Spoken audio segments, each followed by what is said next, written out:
বন্ধুরা, আজকে আমরা পেঁপে পাড়তে যাচ্ছি। বাবু আর আমি।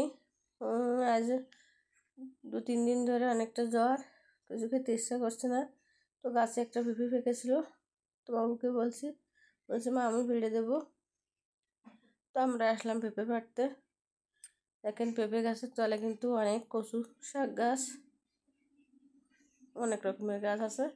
পেঁপেটা পাকা দেখা যাচ্ছে গাছে, দেখেন কি সুন্দর দেখা যাচ্ছে।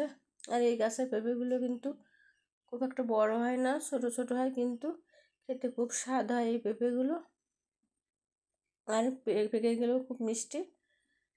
তো একটা পেকে গেছে, তো আমরা এখন পারবো এটা।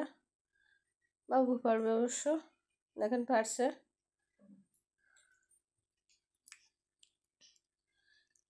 পেঁপে কিন্তু পাড়া হয়ে গেছে, এখন কোথায় পড়লো দেখবো। পেঁপে কিন্তু খোঁজা চলছে। পেঁপে গাছের তলায় অনেক বন, অনেক পেঁপুলি গাছ, অনেক গাছ হয়েছে, এই যে খুঁজে পেয়েছে অবশেষে পেঁপেটা। তো এখন পেঁপে পাড়া হয়ে গেছে, এখন আমি কিছু কাঁকরোল পারবো। আসলে এই যে নিচে অনেকগুলো কাঁকরোল গাছও আছে, তো কাঁকরোল গাছ বেয়ে বেয়ে গাছ বেয়ে বেয়ে ওষুধ দেখেছি উঠে গেছে, তো সেখানে কাঁকরোল হয়েছে। তো কাঁকরোলগুলোই লোগাদের আমি পারবো।